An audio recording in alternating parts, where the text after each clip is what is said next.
ब्रह्मानन्दं परमसुखदं केवलं ज्ञानमूर्तिं द्वन्द्वातीतं गगनसदृशं तत्त्वमस्यादिलक्ष्यम् एकं नित्यं विमलमचलं सर्वधी साक्षिभूतं भावातीतं त्रिगुणरहितं सद्गुरुं तं नमामि सद्गुरुं तं नमामि सद्गुरुं तं नमामि।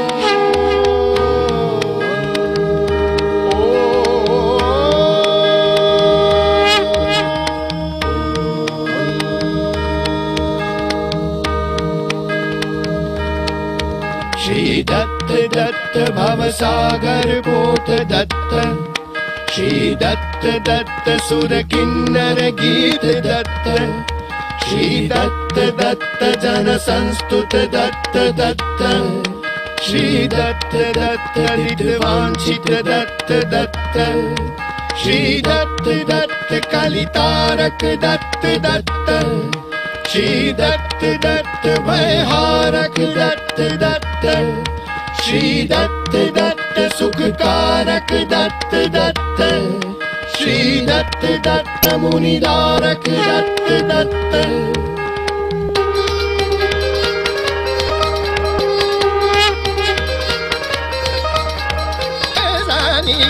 पग पग सा गजानी द पग पग सा गबदनी गबदनी गबदनी सनी सनी सा गबदनी गबदनी गबदनी सनी सनी सा गबदनी गबदनी गबदनी सनी सनी सा। सदा धारयन्तं हृदि ब्रह्मतत्त्वं भवागोचराणां भयं भज्यन्तं सतां नन्दयन्तं धियं प्रेरयन्तं महायोगिराजं भजे सन्तरामम् निराकार देहं परानंद रूपं सदा योग भाजामधुरे वसन्तं शरच्चन्द्र वक्त्रं लसत्पद्मनेत्रं महायोगिराजं भजे सन्तरामम् वरेण्यं शरण्यं चिदानन्दरूपं दयालुं विशालं गुरुज्ञानमूलं कृपासागरं तं शुभं लोकनाथं महायोगिराजं भजे सन्तरामम् महायोगिराजं भजे सोहं राम राम राम संत राम राम राम सोहं राम राम राम संत राम राम राम सोहं राम राम राम संत राम राम राम सोहं राम राम राम संत राम राम राम सोहं राम नड़िया दे नटपुरे चैव संत राम राम विष्णवे हरये नमः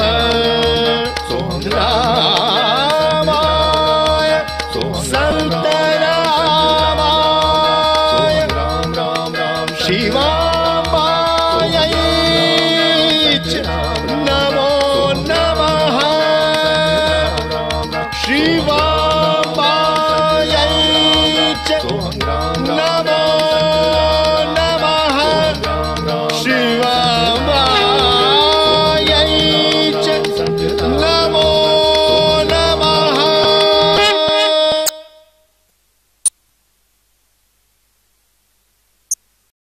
देवराज इंद्र की जय देवराज इंद्र की जय देवराज इंद्र की जय। दुर्वासा ऋषि की पारिजात पुष्पमाला का इंद्र ने उचित सम्मान नहीं किया, इसलिए दुर्वासा ऋषि ने क्रोधित होकर इंद्र को श्रीहीन होकर स्वर्ग से वंचित होने का शाप दे डाला। ये समाचार लेकर दैत्य गुरु शुक्राचार्य असुर राज बलि की राजसभा में पहुंचते हैं। इस अवसर का लाभ उठाने का परामर्श बलि को देकर कहते हैं, असुरों को तुरंत आक्रमण करके स्वर्ग पर अधिकार कर लेना चाहिए।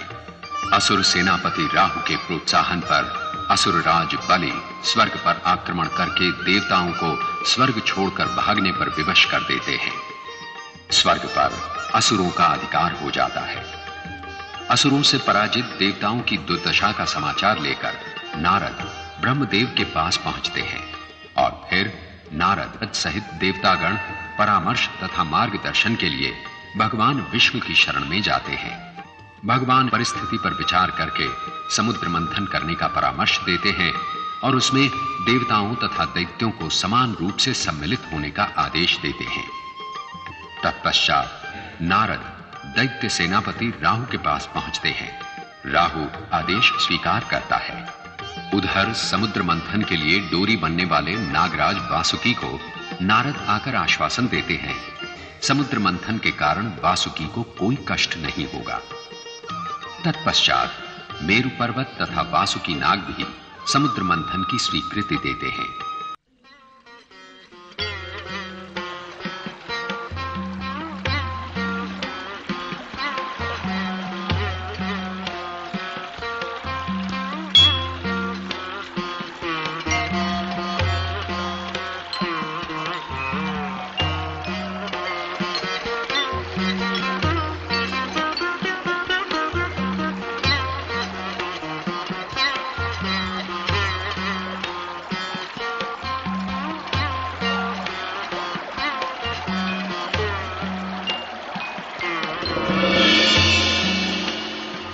समुद्र मंथन का कार्य आरंभ किया जाए।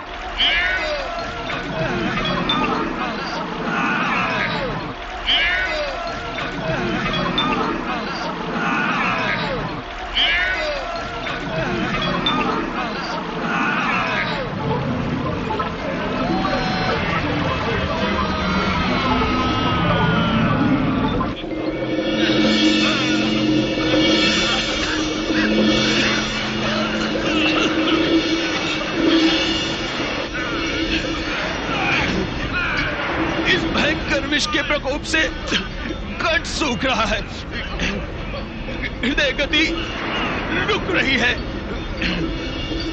सारा शरीर जल रहा है, लगता है प्राण शरीर त्याग देंगे। कालकूट विष काल बनकर प्रकट हुआ है। शरीर शिथिल होता जा रहा है, प्राणों की रक्षा कठिन है। अब हमें कौन बचाएगा? ब्रह्मदेव, कालकूट का प्रभाव सारे वातावरण में व्याप्त होता जा रहा है। सृष्टि का विनाश हो जाएगा। रक्षा का कोई उपाय कीजिए प्रभु, कोई उपाय कीजिए। इस विष के प्रभाव से बचाने की क्षमता मुझ में नहीं है। मैं तो स्वयं पीड़ित हूं। इस विनाश से बचाने का उपाय केवल दया सिंधु भगवान भोलेनाथ ही कर सकते हैं। नारायण नारायण। भोलेनाथ, प्रभु रक्षा कीजिए। त्राही मां, त्राही मां। रक्षा कीजिए भोलेनाथ, रक्षा कीजिए। समुद्र मंथन का भयंकर परिणाम सबसे पहले विष निकला है। विष प्रभु। अधीर ना हो मुनिवर। यदि विष निकला है तो अमृत भी अवश्य निकलेगा। किंतु उससे पहले इस विष के प्रभाव से सृष्टि का विनाश हो जाएगा भोले शंकर। जगत कल्याण के लिए मैं इस विष का पान करूंगा।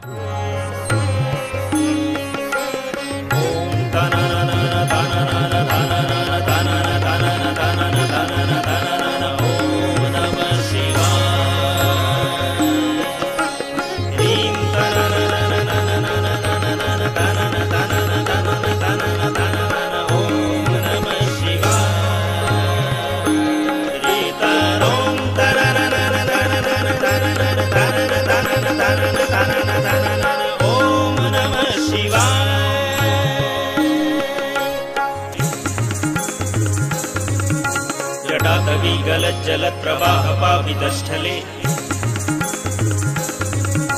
जले बलं बलंबितं भुजंगतुंगमालिकम्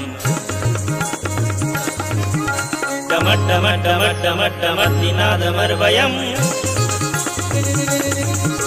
चकार चन्द्रताण्डवं तनोतु नः शिवः शिवं चकार चन्द्रताण्डवं तनोतु नः शिवः शिवं चकार चन्द्रताण्डवं तनोतु नः शिवः शिवम् ॐ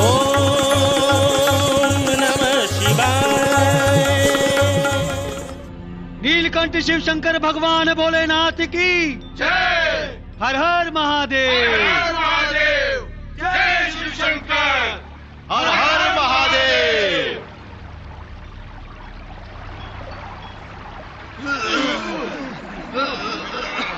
जय शिव शंकर। हर हर महादेव।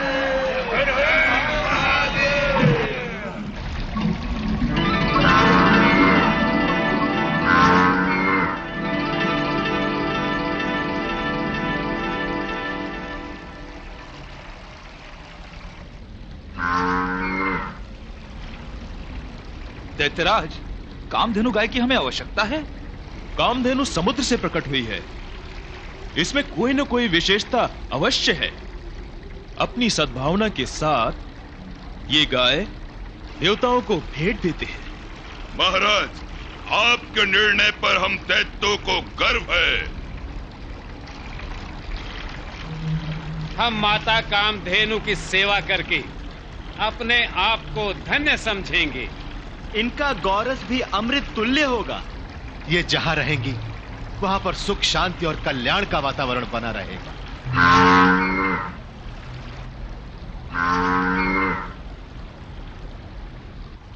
माता कामधेनु, आप गुणों की भंडार हैं। आपके दुग्धपान से जीवन शक्ति प्राप्त होती है। सबकी शुद्धा शांत करने वाली आप ममतामयी हैं। आप ऋषि मुनियों को अग्निहोत्र एवं यज्ञ सामग्री देती हैं। माता, आपसे निवेदन है कि आप ऋषि मुनियों का कल्याण करें।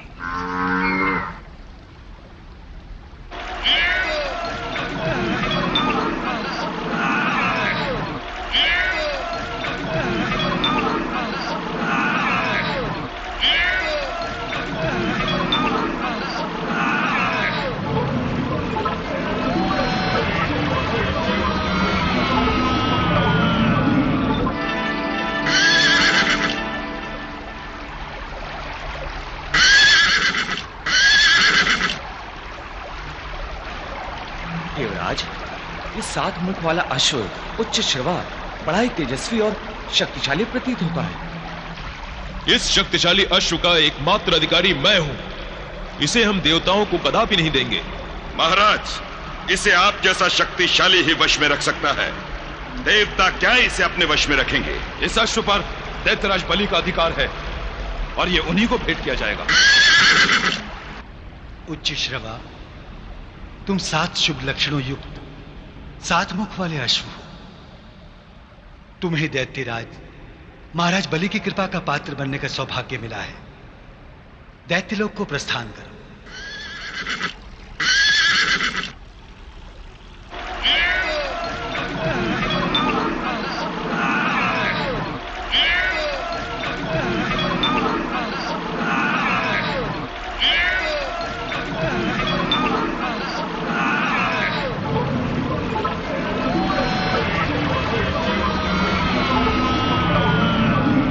ऐरावत। इतना विशाल ऐरावत? हमने अपनी इच्छा अनुसार 7 मुख वाला उच्च श्रवा अश्व ले लिया है। ऐरावत देवराज इंद्र को दे दिया जाए। ऐरावत हमारे स्वर्ग की शोभा के अनुकूल है। ये देवराज इंद्र का वाहन बनेगा। ऐरावत स्वर्गलोक में जाएगा। गजराज ऐरावत, 7 सूंडों वाले तुम सब ऋषि, सब द्वीप, सब स्वर, सब सिंधु, सप्त रंग की भांति शुभ लक्षणों के प्रतीक हो। शुभ्र वर्ण वाले तुम स्वर्ग की मर्यादा के अनुकूल हो। स्वर्गलोक को प्रस्थान करो।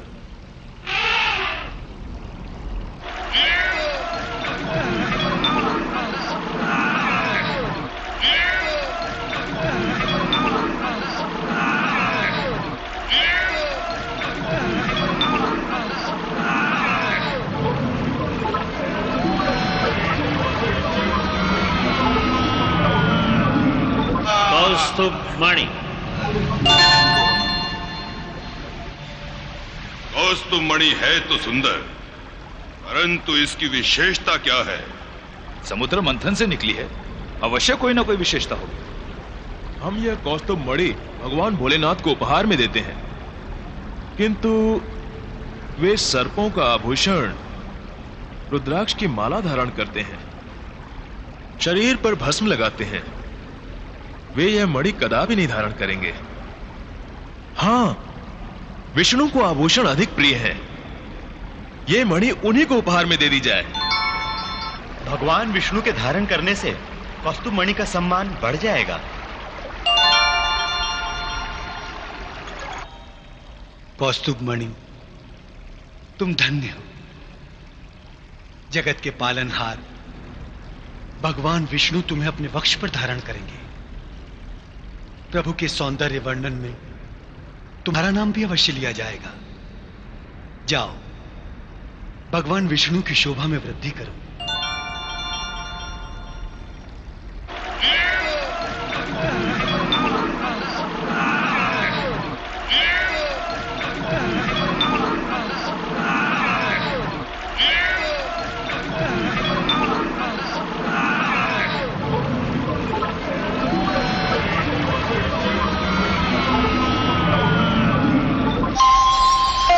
इतने कठिन परिश्रम के पश्चात क्या निकला? चंद्र, वो भी अधूरा। ये प्रकाश भी तो नहीं दे सकता।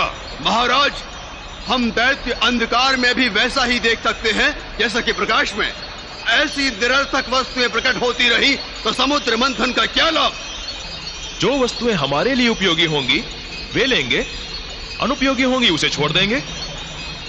अपूर्ण चंद्र का देवताओं के लिए क्या उपयोग है? चंद्रदेव स्वयं हमारे साथ है। चंद्र, आप शीतलता के प्रतीक हैं। भगवान शिव ने जगत के कल्याण के लिए कालकूट विष अपने कंठ में धारण कर लिया है। विष की उष्णता को शीतल करने के लिए आप भगवान भोलेनाथ के मस्तक पर विराजमान हो। जाओ, शीघ्र कैलाश के लिए प्रस्थान करो।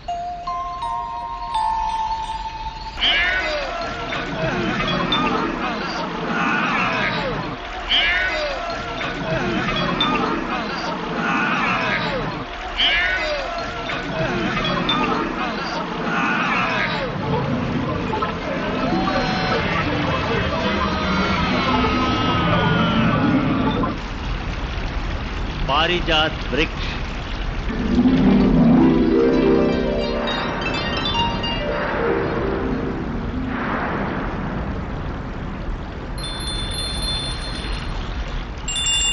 ऐसा वृक्ष जिसकी शाखाएं, पत्ते, फूल भिन्न भिन्न प्रकार के हैं। ये पारिजात वृक्ष नहीं, ब्रह्मजाल प्रतीत होता है। ये वृक्ष तो किसी रंगशाला के प्रवेश द्वार की शोभा बढ़ाने वाला लगता है। किंतु दैत्यलोक में रंगशाला नहीं, व्यायामशाला है। हम दैत्यों को निरर्थक वृक्ष के मोह में नहीं पड़ना चाहिए। स्वर्ग वाटिका में पारिजात जैसा चमत्कारी वृक्ष कोई नहीं है। पारिजात वृक्ष, तुम्हारे नीचे बैठकर आराधना करने से मनोवांछित फल प्राप्त होगा। जहां तुम्हारा वास होगा वहां डालियां फूलों और फलों से भरी रहेंगी। तुम्हारे फूलों को नारायण पुष्प कहा जाएगा। तुम्हें स्वर्ग वाटिका के श्रेष्ठ वृक्ष होने का सम्मान मिलेगा। जाओ, स्वर्ग की शोभा बढ़ाओ।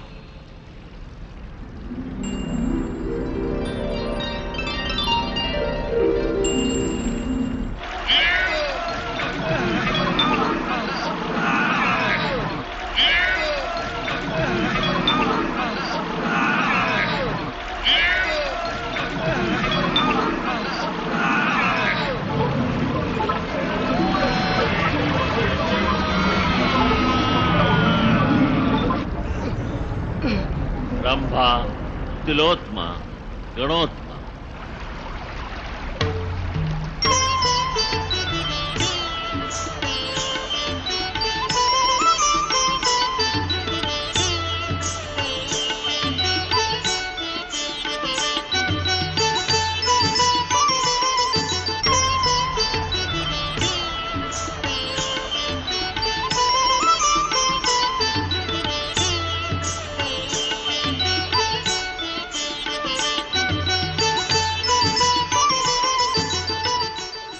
से सुंदरियां, वो भी तीन।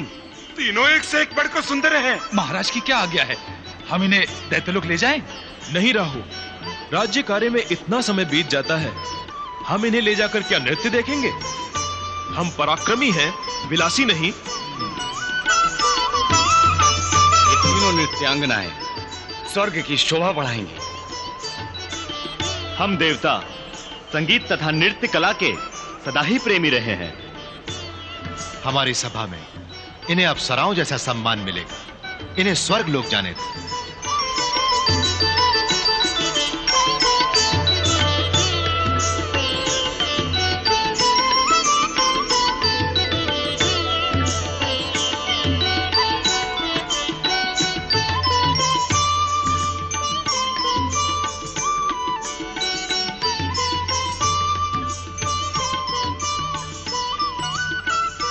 देवी रंभा, विद्योत्मा, गणोत्तमा, आप तीनों नृत्य संगीत कला में निपुण हैं। आप तीनों की कला को देवराज इंद्र की सभा में उचित सम्मान मिलेगा। आप तीनों स्वर्ग की ओर प्रस्थान करें।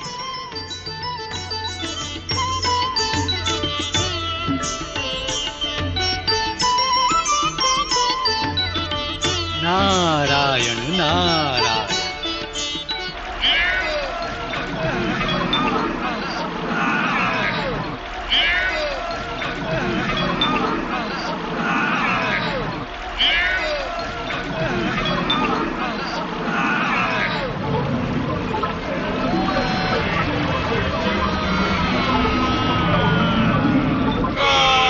देवी महालक्ष्मी,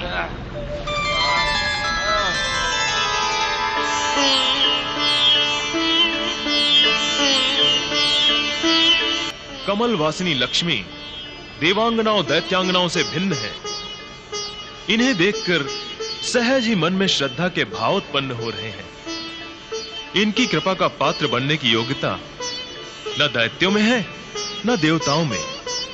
इनकी जहां इच्छा होगी स्वयं चली जाएंगी। इनका सौम्य रूप देखकर स्वयं माता का आभास होता है। सत्य को आभास न कहो, ये तो स्वयं माता है, लक्ष्मी माता। प्रणाम माता। देवी लक्ष्मी, आपका अभ्युदय जगत कल्याण के लिए हुआ है।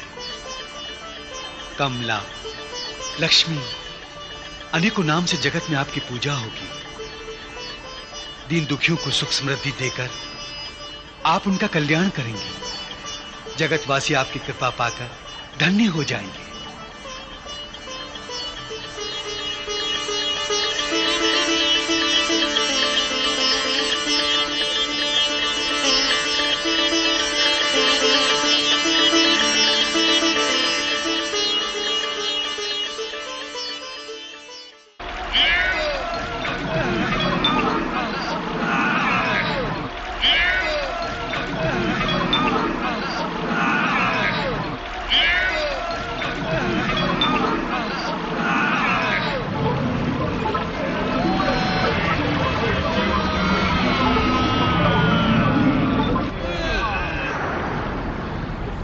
वारुणी,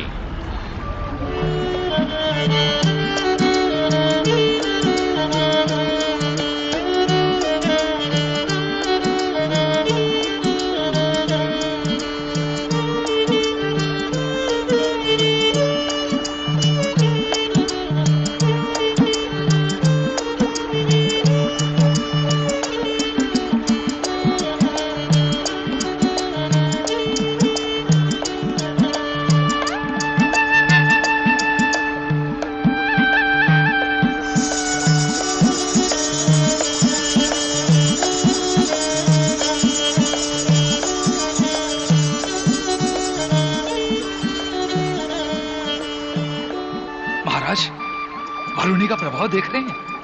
कभी सुंदरी, कभी वारुणी पात्र। इसे ग्रहण कर हम सब झूमने लगेंगे महाराज।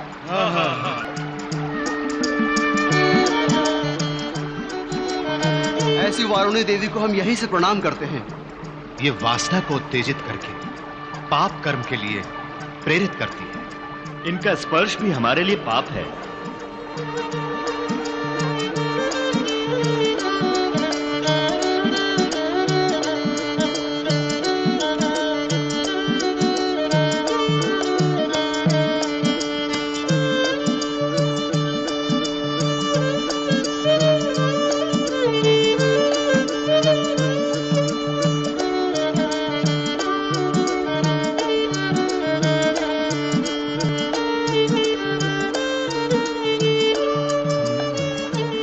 देवी वारुणी, तुम स्वच्छंद हो। तुमसे प्रेम करने वाला तुम्हारे प्रभाव में रहेगा।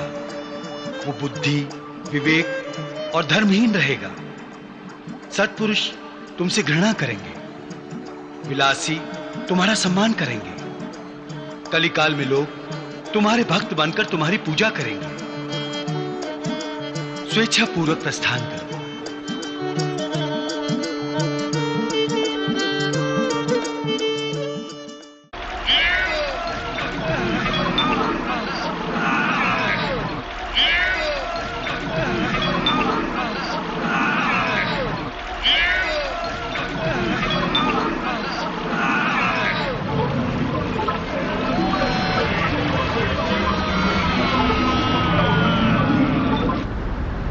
धन्वंतरी, अमृत कुंभ,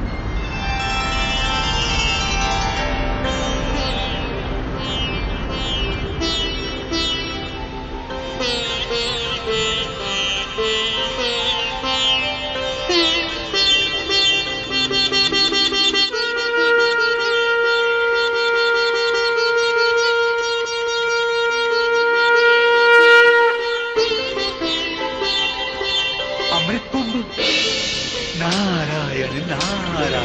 धन्वंतरी से अमृत छीन लो। नारायण नारायण। अमृत कुंभ को देखते ही देवता और दानव दोनों से प्राप्त करने के लिए झपट पड़े। कहीं ये अमृत इनके संघर्ष का कारण न बन जाए। नारायण नारायण।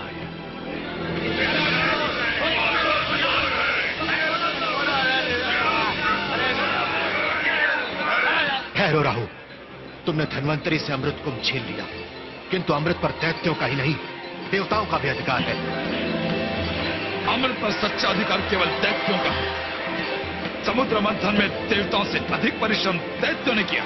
राहु, देवताओं ने भी दैत्यों के समान परिश्रम किया है। देवता तो नागराज वासुकी की पूंछ पकड़कर हिला रहे थे। विषु गलने वाला मुक्का भाग दैत्य ने पकड़ा था। दैत्यों का देवताओं पर अधिक बलशाली होना उनका भ्रम था, इसलिए नागराज वासुकी का मुंह पकड़ना स्वीकार किया था। कठिन कार्य करने की क्षमता साहसी और बलवानों में होती है।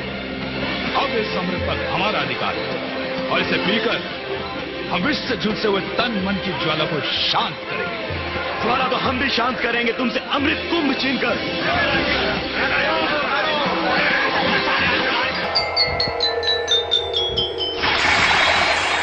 अमृत कुंभ से अमृत छलका और हरिद्वार की पावन के जल में गिरा। कुंभ से अमृत गिरते हरिद्वार कुंभ मेले का पावन स्थान बन गया। उसी समय से प्रत्येक 12 वर्ष के पश्चात हरिद्वार में कुंभ मेला लगने की परंपरा प्रारंभ हुई। जब प्रथम बार कुंभ से हरिद्वार में अमृत गिरा, उस समय सूर्य चंद्र मेष राशि में तथा बृहस्पति कुंभ राशि में भ्रमण कर रहे थे। उसके पश्चात प्रत्येक 12 वर्ष के अंतर से जब जब ये ग्रह आता है, हरिद्वार में कुंभ मेले का आयोजन होता है। इस अवसर पर 1 मास तक लाखों श्रद्धालु यात्री इस मेले में सम्मिलित होकर धार्मिक कार्य संपन्न करते हैं। इस अवधि में हरिद्वार का गंगा जल अमृत का रूप धारण कर लेता है।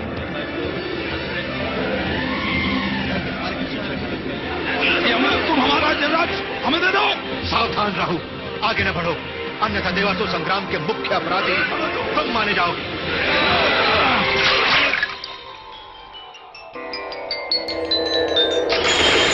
अमृत कुंभ से अमृत छलका तथा प्रयाग में गिरा।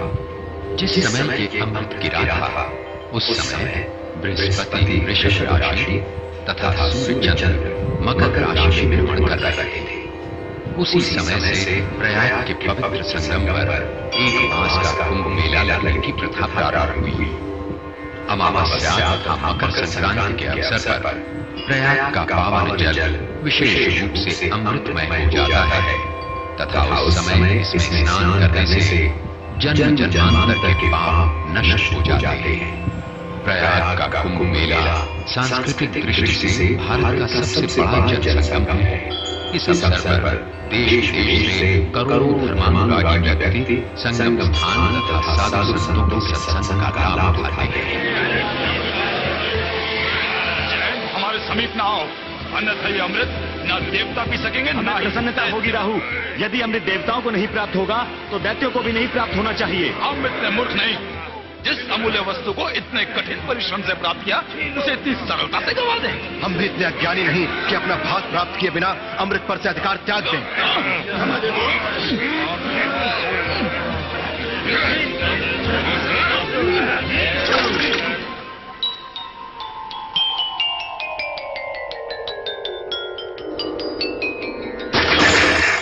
अमृत इस बार उज्जैन की पवित्र शिप्रा नदी के जल में गिरा। जिस समय ये अमृत गिरा था उस समय बृहस्पति सिंह सूर्य तथा चंद्र तुला राशि में भ्रमण कर रहे थे। तभी से उज्जैन में कुंभ मेला लगना प्रारंभ हुआ। बृहस्पति के सिंह राशि होने के कारण इस पर्व को सिंह पर्व भी कहते हैं। प्रत्येक 12 वर्ष के पश्चात यही ग्रह योग आने पर उज्जैन के शिव प्रार्थना पर असंख्य धार्मिक श्रद्धालु एकत्र होकर धार्मिक कार्य संपन्न करते हैं तथा वैशाख पूर्णिमा पर शिव के ज्योतिर्लिंग महाकालेश्वर के दर्शन तथा शिप्रा के अमृतमय जल में स्नान करके अपना जीवन धन्य करते हैं। हमें एक दूसरे का पीछा करते करते कितना समय बीत गया। इससे ना देवताओं को लाभ हुआ ना ही दैत्यों को। लाभ क्यों नहीं हुआ? क्या देवता दैत्य दोनों अमृत पिएंगे?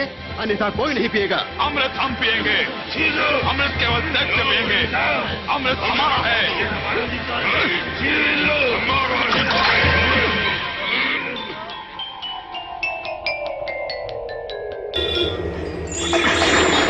अमृत कुंभ से अमृत छलक कर इस बार नासिक नगर के तट पर दक्षिण की पावन गोदावरी नदी गिरा। उसी समय से नासिक के गोदावरी तट पर प्रत्येक 12 वर्ष के पश्चात बृहस्पति के सिंह राशि तथा सूर्य चंद्र की भी सिंह राशि में आने पर कुंभ मेला आयोजित होता है। लाखों श्रद्धालु यात्री यहाँ भगवान शिव के त्र्यंबकेश्वर ज्योतिर्लिंग के दर्शन तथा पवित्र गोदावरी के अमृतपूरित जल में स्नान करके प्राचीन पापों का प्रक्षालन करते हैं। नासिक का कुंभ मेला नर्मदा के दक्षिण में भारत वर्ष का सबसे बड़ा धार्मिक मेला है, जहाँ दूर से आए साधु का समागम होता है। इस अवसर पर देश से आए लाख धर्मानुरागी तथा श्रद्धालु जन गोदावरी स्नान तथा साधु संतों के सत्संग का लाभ उठाते हैं।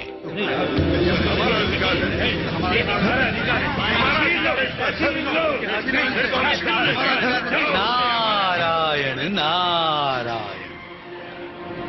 राम देवर्षि आयुष्मान भव। नारायण नारायण। समुद्र से उत्पन्न अमूल्य रत्न अमृत दोनों के बीच संघर्ष का कारण बन गया। देवर्षि, देवता और दैत्यों का संघर्ष कभी समाप्त नहीं हो सकता। यही तो दुर्भाग्य की बात है। देवता और दैत्य की माताएं सगी बहनें हैं। आप सब महान कश्यप ऋषि की संतान हैं। आप सब भाई भाई हैं। अपने पिता की मर्यादा का सम्मान करते हुए आप सबको आपस में अमृत बांटकर पीना चाहिए। हम देवर्षि के परामर्श का आदर पूर्वक पालन करने के इच्छुक हैं। देवर्षि, हम आपकी उचित सम्मति मानकर उसका पालन करना चाहते हैं, किंतु विभाजन होगा कैसे? यह कार्य कौन करेगा? जहां सद्भावना होती है सद्मार्ग भी मिल जाता है। इस कार्य के लिए आप लोग किसी निष्पक्ष व्यक्ति को चुन लीजिए। देवर्षि, आप ही इस अमृत का वितरण हम सब में कर दीजिए। आप जैसा निष्पक्ष व्यक्ति और कौन हो सकता है मुनिवर? होम करते ही हाथ जल गया। नारायण नारायण। मैं तो एक ही कार्य करता हूं, लोगों को घूम घूम कर भगवत भक्ति का अमृत पिलाता हूं। भला एक साथ दो कार्य कैसे कर सकता हूं? इस कार्य के लिए आप लोग किसी अन्य व्यक्ति को चुन लीजिए। मुनिवर, आप ही किसी निष्पक्ष व्यक्ति का नाम सुझाइए। निष्पक्ष? हाँ, आप लोग त्रिदेवों के पास जाइए। त्रिदेव? भगवान भूतनाथ तो सदा समाधि में रहते हैं और ब्रह्मदेव के हाथ वेद पकड़ते हुए कांपते हैं, और वो विष्णु, वो तो दैत्यों के साथ सदैव छल करते आए हैं। हम कपटी विष्णु पर कभी विश्वास नहीं कर सकते देवर्षि।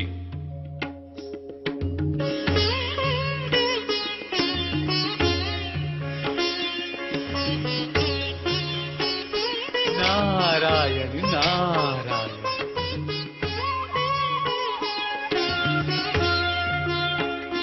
देवर्षि, स्वभाव अनुसार आप दोनों पक्षों के बीच कुछ सुलझा रहे हैं या उलझा रहे हैं? नारायण नारायण। ना उलझा रहा हूं और ना ही सुलझा रहा हूं। देवी, मैं तो स्वयं ही उलझ गया हूं, किंतु आपके आने से बड़ी प्रसन्नता। देवर्षि, आप इन्हें पहचानते हैं? क्या नाम है इनका? इनके अनेक नाम, अनेक रूप हैं। इन्हें पहचानना मेरे लिए कठिन है। देवी, अब आप ही इनकी समस्या का समाधान कीजिए।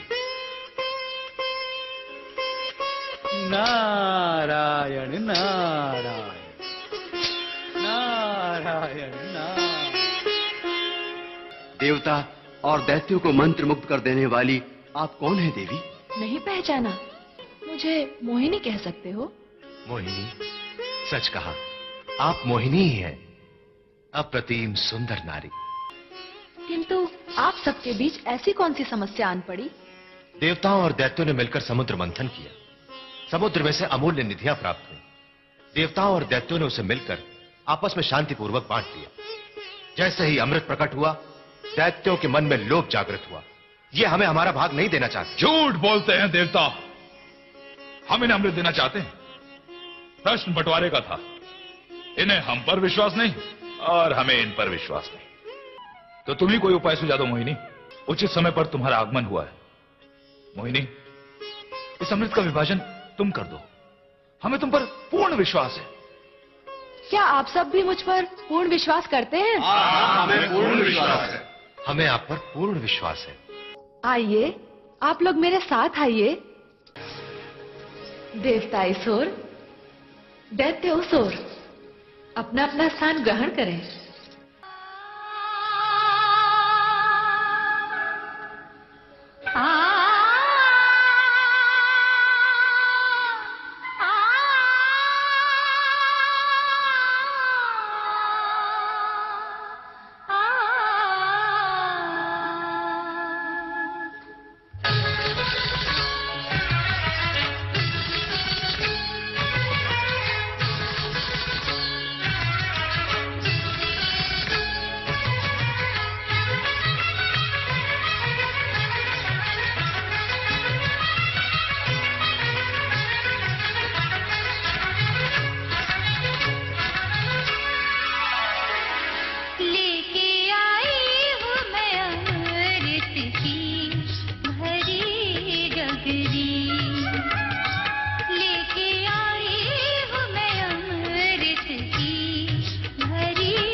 गगरी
ये तो कोई दैत्य है। पता कोई दैत्य जा रहा है।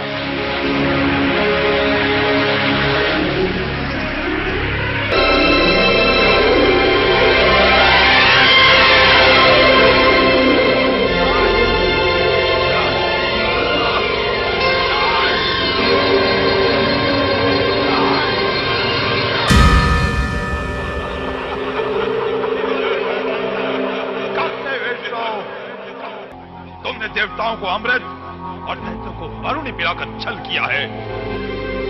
राहु, मैं जानता था यदि दैत्यों ने अमृत पी लिया तो आसुरी शक्तियां अमर होकर इस सृष्टि में भयंकर अनर्थ कर सकती हैं। इसलिए मुझे मोहिनी रूप धारण करना पड़ा। तुमने मेरा मस्तक काटा, किंतु अमृत पीकर मैं भी देवताओं की भांति अमर हो गया हूं। आज से मेरा सर राहु और धड़ केतु कहलाएगा। और ये दोनों अमर हैं।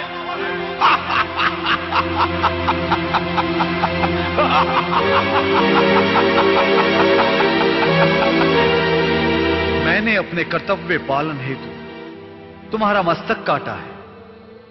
अमृत पीकर तुम्हारा सिर और धड़ दोनों अमर हो गए हैं। मैं तुम दोनों अर्थात राहु और केतु को नक्षत्र मंडल में स्थान दे रहा हूं। सूर्य, चंद्र,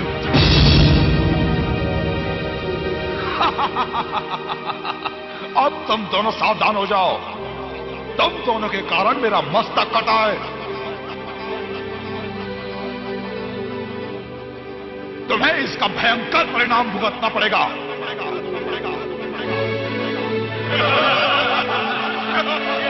सूर्य, अवसर पाते ही मैं तुम्हें ग्रस लूंगा। अमावस्या की भांति संसार अंधकार में डूब जाएगा।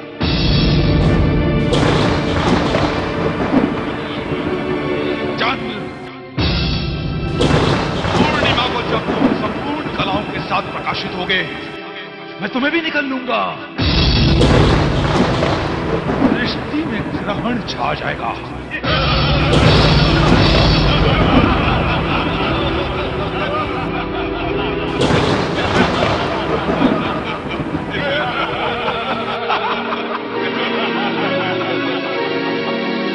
सृष्टि में ग्रहण छा जाएगा, अंधकार हो जाएगा। प्रभु रक्षा कीजिए। प्रभु, प्रभु ये राहु क्या कह रहा है? प्रभु, प्रभु हमारी रक्षा करो। प्रभु हमारी रक्षा करो। प्रभु हमारी रक्षा करो। सूर्य और चंद्र, तुम चिंता ना करो।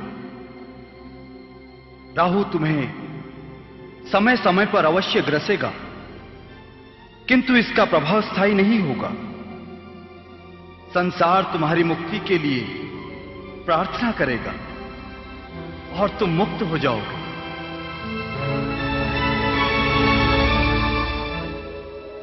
माता लक्ष्मी भगवान विष्णु की सहचरी बनी।